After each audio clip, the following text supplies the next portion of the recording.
Vitajte, priatelia tajomstiev a starých múdrostí. Dnes sa vydáme na púť časom, aby sme odhalili skryté významy a silu jedného obyčajného, no predsa magického dňa v kalendári. Pripravte sa, lebo to, čo sa dozviete, môže zmeniť váš pohľad na realitu. Neprebuďte pradávne sily. Pohár osudu preteká. Takéto varovanie by zaznelo z úst starej znalkyne, ktorá by v tento deň cítila prítomnosť niečoho viac. Dnes, 11. októbra, sa svet stáva o niečo priepustnejším. Vzduch je plný šepotov minulosti a náznakov budúcnosti. Je to deň, keď sa hranice medzi viditeľným a neviditeľným, medzi posvetným a všedným stávajú tenšími.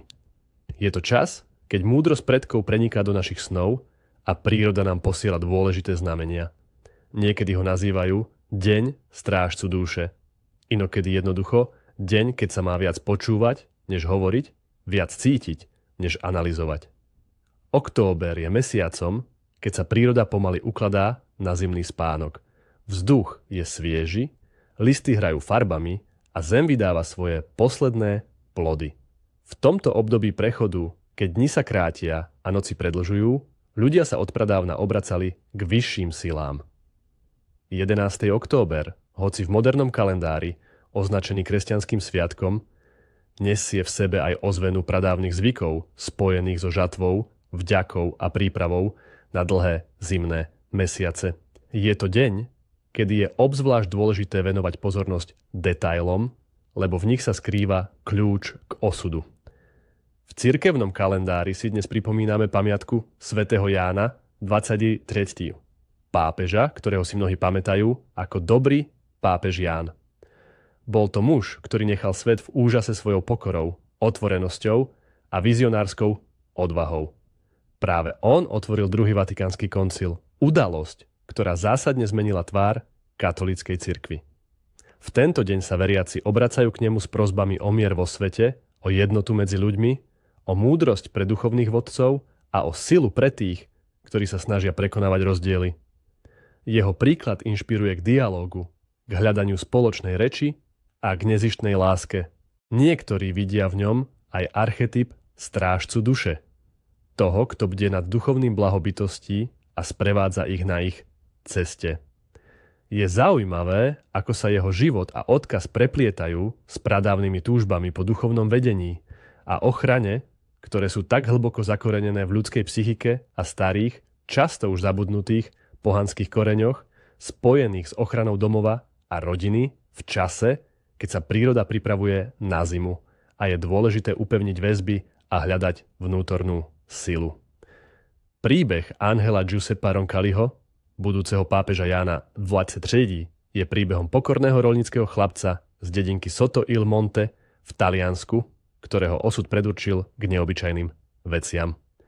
Narodil sa v roku 1981 do jednoduchej, no hlboko veriacej rodiny.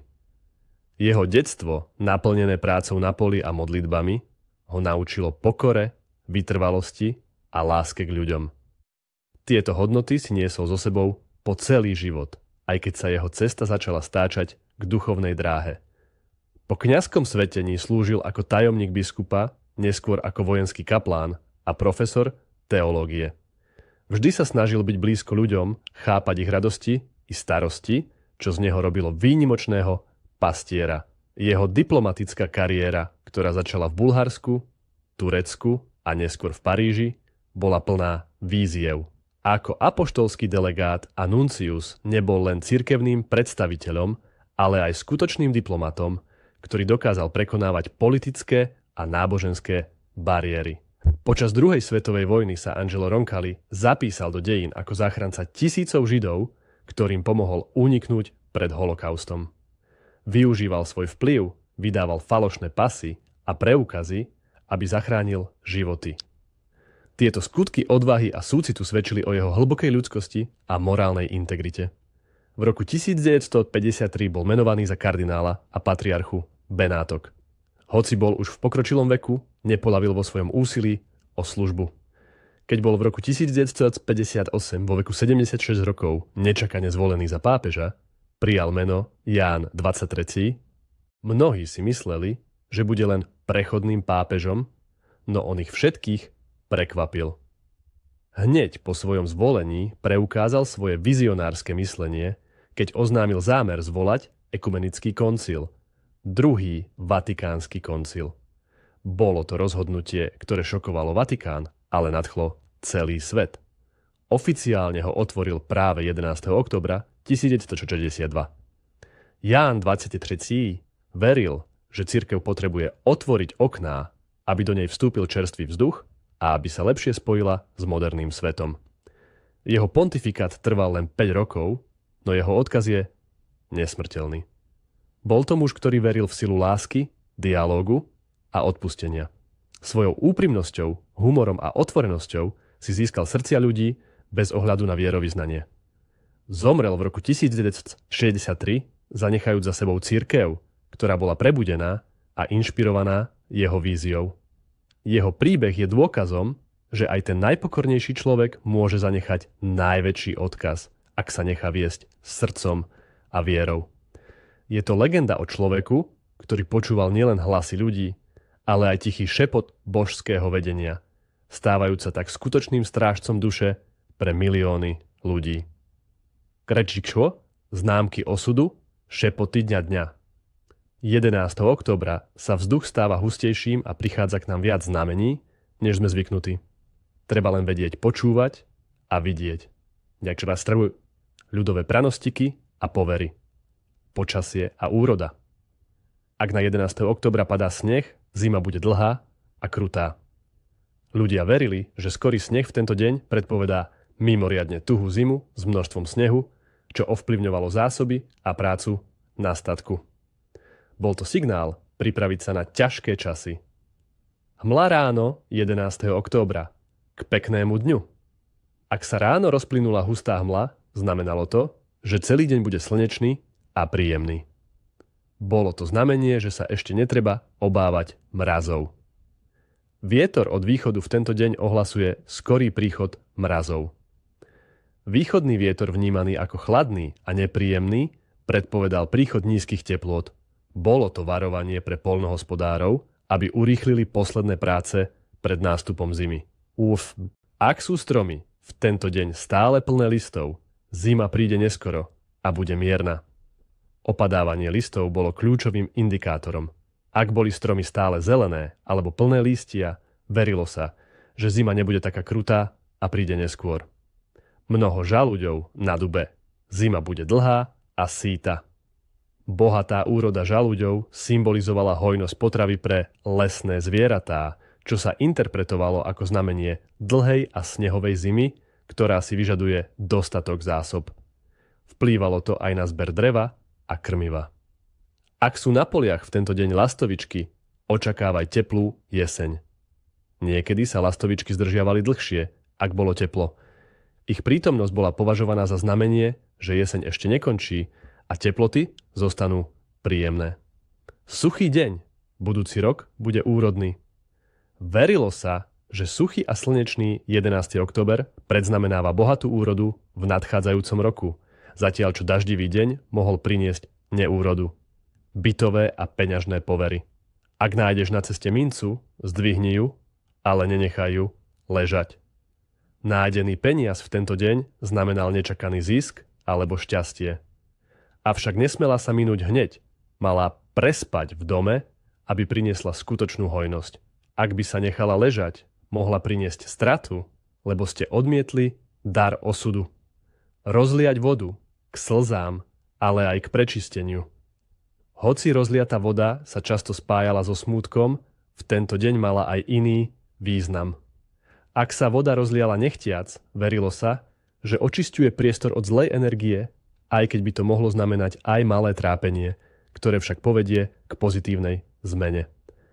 Ak na vás spadne list zo stromu, očakávajte zmenu v živote. List, ktorý sám spadne a dotkne sa vás, bol považovaný za posla osudu. Znamenie, že sa blíži nová etapa, či už v osobnom alebo pracovnom živote. Táto zmena mohla byť pozitívna alebo neutrálna, ale bola nevyhnutná. Povera hovorí, že ak sa ti v tento deň pokazí niečo dôležité v domácnosti, Je to znamenie, že potrebuješ prehodnotiť svoje priority a opraviť aj niečo vo svojom živote. Znamenalo to, že je čas nielen na fyzickú opravu, ale aj na sebareflexiu a nápravu vnútorných pokazení. Grab špueluno sny v túto noc. V noci z 11. na 12. októbra sa verí, že závoj medzi svetmi je obzvlášť tenký a sny môžu prinášať dôležité správy a náhľady do budúcnosti. Treba si ich zapamätať a správne interpretovať. Sny o hojnosti a úrode. Ak snívate o plných sípkach, zlatej pšenici, zberaní ovocia alebo o hojných stoloch, je to znamenie prosperity a úspechu v blízkej budúcnosti. Symbolizuje to, že vaša práca prinesie ovocie a vaše úsilie bude odmenené. Je to odkaz, že ste na správnej ceste k materiálnemu i duchovnému naplneniu. Sny o ceste alebo putovaní. Snívať o tom, že ste na ceste, putujete neznámymi krajinami alebo sa chystáte na dlhú cestu, znamená dôležitú zmenu alebo presun v živote.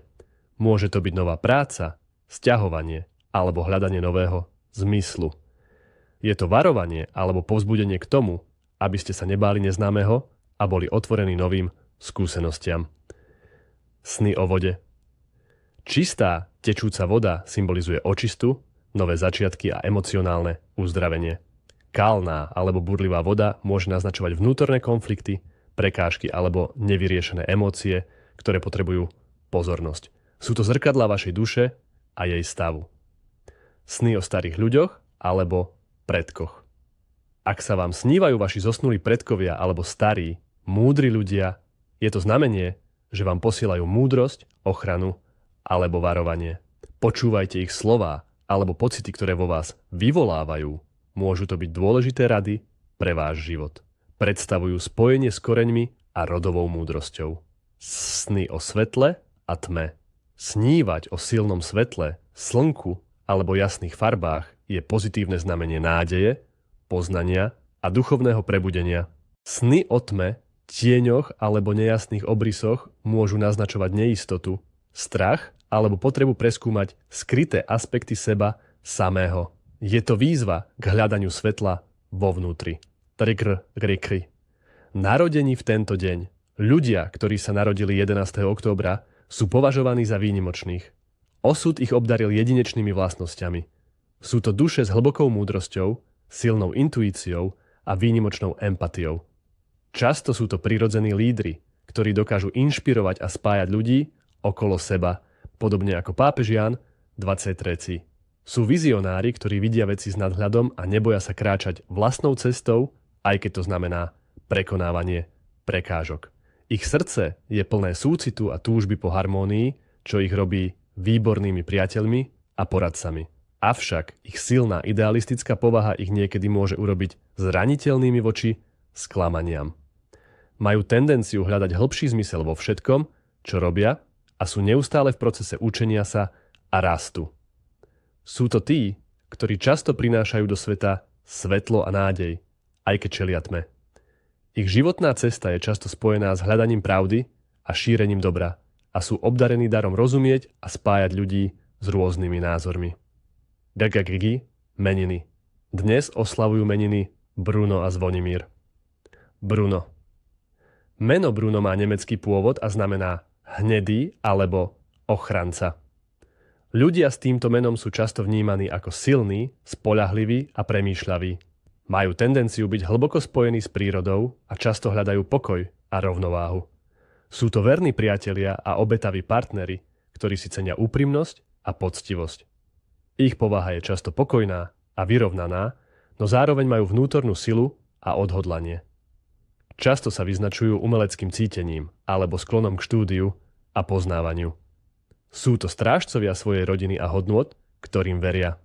Dokážu byť veľmi opatrní a uvážliví, čo im pomáha v živote robiť múdre rozhodnutia.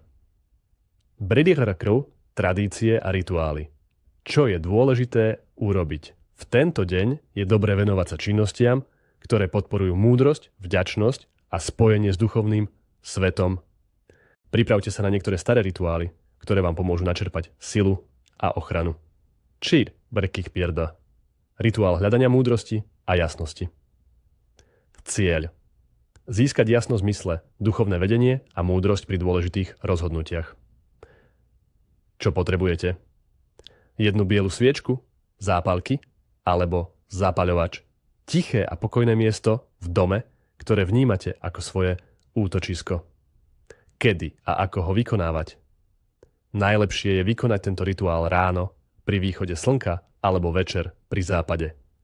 Posaďte sa v tichosti, zapáľte sviečku a sústreďte sa na jej plameň.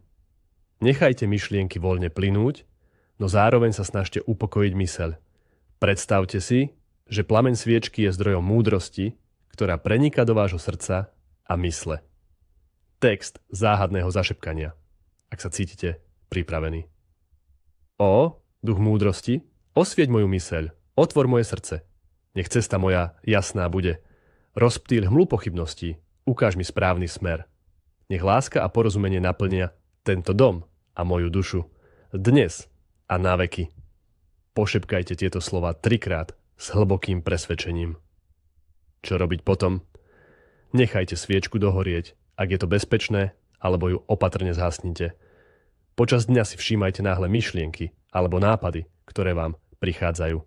Môžu to byť odpovede na vaše otázky. Zachovajte si pokoj a jasnosť mysle po celý deň, ako by ste v sebe nosili svetlo tejto sviečky. Driva, roj glas druhé. Požehnanie posledných plodov zeme. Cieľ. Vyjadriť vďaku za úrodu, zabezpečiť hojnosť v nadchádzajúcich mesiacoch a posilniť rodinné putá. Čo potrebujete? Kôš s jesennými plodmi, napríklad jablká, hrušky, orechy, gaštany, tekvica, posledné koreňové zeleniny. Môže to byť aj špeciálny chlieb upečený na tento deň. Kedy a ako ho vykonávať? Rituál vykonajte pri spoločnom obede alebo večeri. Umiestnite kôš do stredu stola alebo na čestné miesto v kuchyni či obývacej izbe. Všetci členovia rodiny by mali priložiť ruku na kôš alebo sa ho dotknúť. Na ješi šťarať text poďakovania a požehnania. Ďakujem zem za tvoju štedrosť, za plody, čo si nám dala. Nech táto hojnosť pretrvá v našom dome, nech naše stoly sú vždy plné. Chráň nás pred hladom a biedou a nech sa naša vďačnosť vracia k tebe v kruhu života. Nech sú tieto dary požehnané a nech nám prinesú silu a zdravie. Povedzte tieto slová s úprimnou vďakou. Čo robiť potom? Z požehnaných plodov si každý vezme a zje, alebo ich spoločne pripravte ako súčasť jedla. Dbajte na to, aby sa nič z požehnaných plodov nevyhodilo, ale všetko sa spotrebovalo alebo darovalo. Rozdajte aj kúsok niekomu, kto to potrebuje. Dadikabe krachtrio. Tichá spomienka a podsta predkom. Cieľ. Uctiť pamiatku zosnulých predkov, požiadať ich o ochranu a cítiť ich prítomnosť a múdrosť. Čo potrebujete? Malý pohár čistej vody, kúsok chleba alebo niečo malé z obľúbeného jedla vašich predkov, tiché miesto, napríklad parapet okna alebo kútik v záhrade, kde sa cítite prepojení s prírodou. Kedy a ako ho vykonávať? Tento rituál je ideálny pri západe slnka. Umiestnite pohár s vodou a kúsok jedla na vybrané miesto. Posaďte sa alebo postojte v tichosti a zamyslite sa nad svojimi predkami, nad ich životmi, silou a múdrosťou, ktorú vám odovzdali. Vnímajte ich ako ochranné duchovné bytosti, ktoré vás sprevádzajú. Text tichého zašepkania. Pre vás, ktorí ste pred nami kráčali, pre vás, ktorí ste utvárali náš rod, nech je táto spomienka svetlá a vaše duše v pokoji. Nech vaša múdrosť vedie nás a vaša láska chráni náš domov. Cítime vás blízko, nemusíte hovoriť nahlas, stačí v mysli. Čo robiť potom? Nechajte ponuku stáť niekoľko hodín, napríklad cez noc. Ráno vylejte vodu pod strom alebo na zem a jedlo tiež dajte von, napríklad vtákom alebo lesným zvieratám. Nikdy to nenechávajte vo vnútri domu dlhšie než do rána. Je to symbolické gesto odovzdania daru.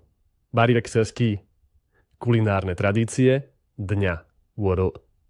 Kuchyňa v tento deň by mala byť plná hrejivých a výživných jedál, ktoré symbolizujú vďačnosť za úrodu a pripravujú telo na chladnejšie dni. Je čas na poctivé domáce jedlá. Predstavte si vôňu čerstvo upečeného jablkového koláča s nádychom škorice, symbolizujúceho hojnosť a sladkosť života. Na stole by nemala chýbať hustá, krémová tekvicová polievka, ktorá zahreje nielen telo, ale aj dušu a pripomína dar jesene. Populárne sú aj jedlá z kapusty, či už kyslej, v podobe kapustnice, alebo dusenej, ktoré sú považované za posilňujúce a detoxikačné. Dusené mäso s koreňovou zeleninou, ako je mrkva, petržlen a zeler, je ideálne na dodanie energie a prípravu na zimné obdobie. Nezabúdajte na orechy a gaštany, ktoré sú symbolom múdrosti a úrodnosti a ktoré sú ideálne ako zdravá desiata alebo súčasť dezertov. Hlavné je, aby sa jedlo pripravovalo s láskou a aby sa oň podelili všetci členovia rodiny, čím sa posilňujú putá a vytvára atmosféra pohody a hojnosti. Je to deň, keď sa cez jedlo spájame s cyklami prírody a našimi predkami. Drachur, hlavné zákazy dňa. Čomu sa treba vyhnúť? Ako v každý významný deň, aj 11. október má svoje prísne zákazy. Ich porušenie môže mať vážne, niekedy až osudové následky. Buďte ostražití, lebo nevedomosť vás neochráni pred dôsledkami. Prvý, hádky a spory. V tento deň je prísne zakázané hádať sa, kričať alebo prechovávať zášť. Verí sa, že každá hádka v tento deň naruší rovnováhu domova na celý mesiac, ak nie dlhšie. Prináša do domu negatívne energie, ktoré môžu spôsobiť ďalšie konflikty, nešťastie a rozpad rodinných vzťahov. Hovorí sa, že zlá energia sa v tento deň obzvlášť ľahko usadí v stenách domu a bude vyžarovať disharmóniu. Treba sa usilovať o mier a harmóniu. Druhá. Ohováranie a klebety. Slová majú v tento deň obzvlášť veľkú moc, či už dobré, alebo zlé. Ohováranie a šírenie klebiet sa môže obrátiť proti tebe, narušiť tvoju reputáciu a dokonca privolať nešťastie. Zlé slovo vyslovené dnes bude niesť ozvenu po celý rok a môže spôsobiť trvalú újmu nielen tebe, ale aj tomu, koho ohováraš. Hovorí sa, že čo zasiala ústa, to zožnú ruky. Tretí. Požičiavanie peňazí a cenných predmetov. V tento deň sa neodporúča požičiavať peniaze ani iné cenné predmety. Verí sa, že s peniazmi odchádza aj tvoja energia a šťastie, čo môže viesť k finančným stratám a dlhotrvajúcej chudobe. Ak niečo požičiaš, môžeš o to prísť natrvalo. Ak niečo potrebuješ, je lepšie si to zaobstarať vlastnými silami alebo to odložiť na iný deň. Tento zákaz má chrániť vašu vlastnú hojnosť. 4. Odmietanie pomoci potrebným. Odmietnúť pomoc tomu, kto ju skutočne potrebuje, je v tento deň považované za veľký hriech. Verí sa, že taký čin zatvára dvere k božskému požehnaniu a priťahuje do života smolu a nedostatok. Dobrosrdečnosť je v tento deň kľúčová. Ak prejavíš súcit a pomoc, vráti sa ti to v podobe požehnania a ochrany. 5. Začínať nové, riskantné projekty. Tento deň je viac o dokončovaní, reflexii a príprave, než o riskantných začiatkoch. Ak si nie si istý, odlož to. Príliš veľký risk môže viesť k neúspechu a strate, lebo múdrosť dňa varuje pred nepremyslenými krokmi. Lepšie je plánovať a zbierať informácie, než sa púšťať do neprebádaných vôd. Je to deň, kedy je potrebná opatrnosť a rozvážnosť. 6. Strihanie vlasov a nechtov. Podľa starých povier, strihanie vlasov alebo nechtov v tento deň môže odstrihnúť tvoje zdravie alebo šťastie. Je to deň, keď sa energia tela má uchovať a chrániť. Verilo sa, že ak sa v tento deň zbavíte časti svojho tela, oslabíte svoju životnú silu a urobíte sa zraniteľnými voči chorobám alebo smolám. Telo by malo byť v pokoji a celistvosti. 7. Vyhadzovanie chleba a jedla. V čase zberu a vďaky je plytvanie jedlom považované za veľký hriech. Vyhadzovanie chleba alebo iného jedla môže priniesť hlad a nedostatok do domu. Je potrebné si vážiť každého zrnka a každého sústa. Akékoľvek zvýšky by sa mali dať zvieratám alebo do kompostu, nikdy nie do koša. Plytvanie je neúcta k darom zeme a môže spôsobiť odliv hojnosti. 8. Preklínanie a nadávanie. Tak ako dobré slovo má silu, tak aj zlé slovo v tento deň získava nebezpečnú moc. Preklínanie alebo nadávanie môže privolať negatívne energie a smolu nielen na seba, ale aj na okolie a rodinu. Slová sa v tento deň stávajú silnými zaklínadlami, preto je dôležité kontrolovať svoj jazyk a udržiavať čistotu myšlienok a reči. Zlé slovo sa môže vrátiť ako bumerang. 9. Nechanie okien otvorených cez noc. Povera hovorí, že v tento čas sa svet stáva tenším a nežiaduce sily alebo duše môžu ľahšie vstúpiť do domu. Zabezpečenie domova je kľúčové. Okná a dvere by mali byť na noc zatvorené, aby sa predišlo vstupu akýchkoľvek negatívnych entít, ktoré by mohli narušiť pokoj a ochranu vášho domova. 10. Nosiť roztrhané alebo špinavé oblečenie. Ukazuje to neúctu k sebe a k významu dňa. Verilo sa, že nosenie nečistého alebo poškodeného oblečenia priťahuje chudobu, zlú povesť a zlé ohováranie. V tento deň by človek mal byť úhľadný a čistý, aby prejavil úctu k duchovným silám a zabezpečil si priazeň osudu. Starostlivosť o svoj zovňajšok je odrazom starostlivosti o svoju dušu. Pamätajte, že staré múdrosti a tradície nie sú len prázdne povery. Sú to zrkadlá, ktoré odrážajú hlboké porozumenie človeka k prírode a jeho miestu v nej. Sú to návody na život, ktoré nám pomáhajú prechádzať cez cykly času s väčšou gráciou a múdrosťou. Nech vás tento deň naplní pokojom, jasnosťou a nech vás ochráni pred všetkým zlým. Zostaňte naladení na tajomné šepoty sveta, ktoré nás obklopujú a ktoré nám ponúkajú cestu k hĺbšiemu poznaniu. Vidíme sa na budúce v objatí ďalšieho tajomstva.